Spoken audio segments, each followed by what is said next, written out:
Hi everyone, my name is Kelsey Brooks and I'm a senior at the Rosen School of Hospitality Management at the University of Central Florida. I would like to start off by saying thank you. Thank you for taking the time out of your day to hear about me, my professional career, as well as my future goals. My career in the hospitality industry first began in June of 2015 when I stepped into my first food and beverage role. I began working for Mission Barbecue as an grand opening team member for their Philadelphia location. At the time, they were only a Maryland-based restaurant and had just started to venture into the Northeast area. During this time, I was a guest service representative, a dining room leader, and an expo counter leader.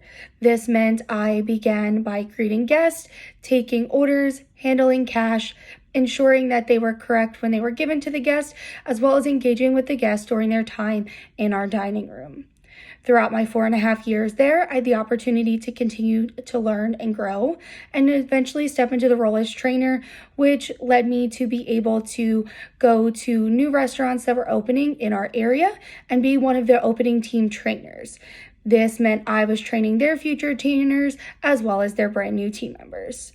During this time, the first catering call center for the area opened up and I got to assist in this. I was a catering captain as well as a role that I helped formulate called catering concierge. During my time as a catering captain, we saw struggles with order confirmation systems, event details being confirmed, decor, as well as follow-up following these events. So I formulated a system that allowed for us to reach out to our prospective clients, get their inputs, and basically stay in touch with them from the minute they submitted an interest form in using us as their catering team all the way through the end, which helps secure even multi-layered events as well as continuing on for future events that were reoccurring annually. Following my time, I then decided to make the move to Florida, particularly to do the Disney College program. I began the Disney College program in January of 2019 at Disney's Caribbean Beach Resort in quick service and food and beverage.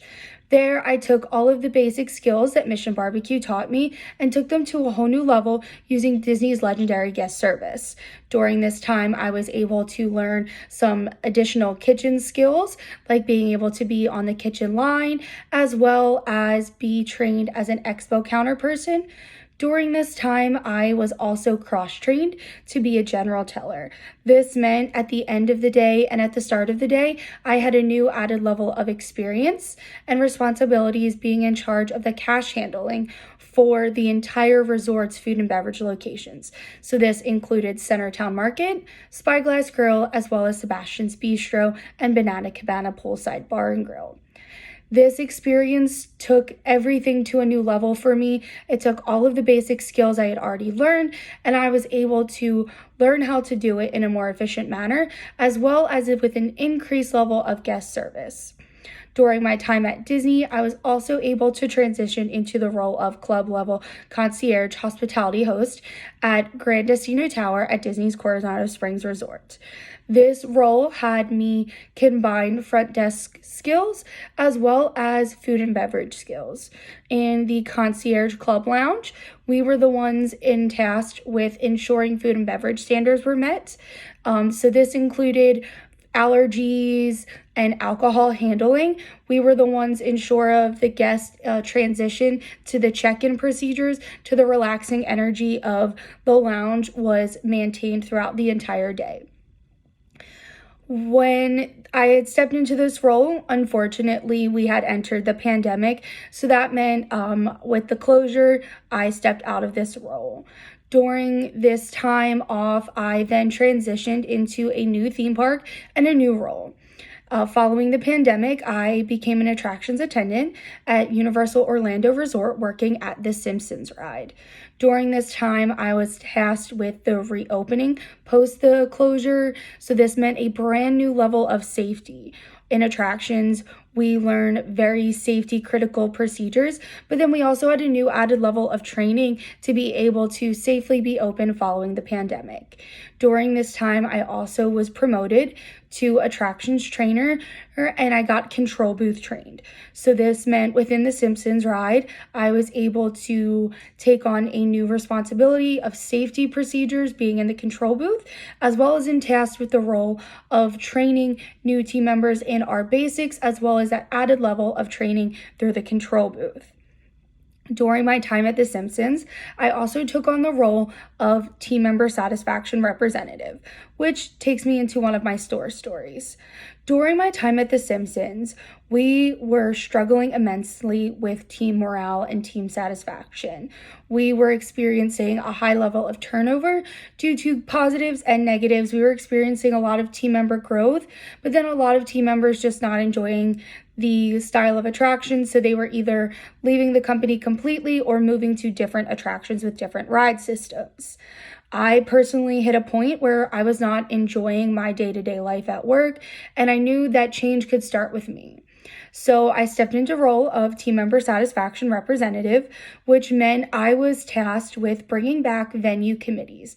At Universal within attractions, every attraction has their own committees that oversee team satisfaction, guest satisfaction, safety procedures, express procedures, and capacity goals. At the time of the reopening, we had not had any of these representatives in place or their committees that they worked alongside with. So I made it my personal mission to find ways for myself and my team around me to enjoy work again, and I chose to start here, which meant I was able to reopen all of our committees, which also helped team members' growth, because this let our management know that, hi, I wanted to develop, and this is my step into doing that. I was also able to plan the first team member outing post-COVID return, as well as the first area Olympics. I was able to partner with team members from Woody Woodpecker's Kid Zone, and we put together Olympics and events that all of the rides in the back of the park could participate in. Now, today, I'm still at Universal Studios and Attractions, but I've just recently been promoted to Attractions Team Lead, where that's brought me to Woody Woodpecker's Kid Zone. I'm sure if you are in theme park land, you are aware of the recent announcement that Woody Woodpecker's Kid Zone will be closing this January.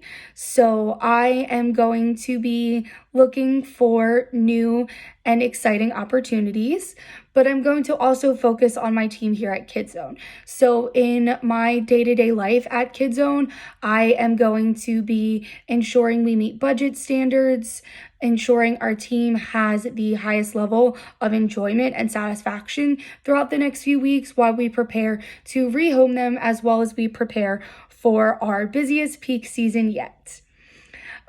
With that being said, I would like my target company to still be within Universal Studios and in attractions particularly. Universal has been my new home for almost 2 years now, and I couldn't imagine working anywhere else. I have the same values as they do, with primarily that lying within team member satisfaction. Universal believes that in order for our guests to have the highest level of customer service and the greatest memories, that starts with making sure the team is feeling the same exact way with their levels of satisfaction. We do have a new theme park opening, Epic Universe, which is projected to open in summer of 2025. So I hope to be able to stay in attractions leadership and transition to a leadership role when that park opens. I would also like to share with you one of my other source stories that is also from my time at Universal Studios, and particularly The Simpsons ride. During my time at The Simpsons ride, I tried to operate as a resource for my team members around me, whether that be for satisfaction, for operational questions, and for safety procedures. One day, I was just in rotation as a normal attendant, not operating as a trainer, and the opposing control booth had to hit the emergency stop. The emergency stop, for those who don't work in attractions, can be a very overwhelming button. It's that stereotypical giant red button. So I had heard this other team member from across the hall scream almost in terror because this was their first time ever hitting the emergency stop button. So it had also been a coincidence that during this time our rotation was moving and I was being bumped out of the opposing control booth. So normally in attractions, when your bump comes, you would just move on to the next position. However, I chose to go to the other control booth across the hallway and support my fellow team member in experiencing their first downtime. This meant I took complete ownership of the downtime from every step of communication that began with calling our tech base to let them know that our attraction had been emergency stopped. And this included relaying information like how long our wait was, how many projected guests were stuck, and those important details. My next steps were then to communicate with my peers around me that were in different positions via radio to let them know what our next steps were. And then maintaining all of this while communicating with my guests that happened to be stuck in the air, essentially. The downtime lasted approximately 15 minutes, and we had 12 vehicles with 8 guests in each of them that were stuck in the air. This opportunity allowed me to educate one of my fellow team members on what steps they need to take to ensure that they are being safe and that the guests are being safe, as well as support my entire team around me. Once our techs and supervisors arrived on scene, I still maintained complete calmness while completely running the downtime so nobody had anything to do. My supervisors and technicians were able to make sure that the mechanics of the evacuation procedures were being maintained, and I did everything else for them. This experience not only helped me gain the confidence to lead a downtime, as well as the calmness. It was a goal of mine that I'd been working on to remain calm in serious and scary situations. And I was also able to teach my fellow team member that same skill as well. So thank you for your time today, and I hope you enjoyed hearing about my career journey.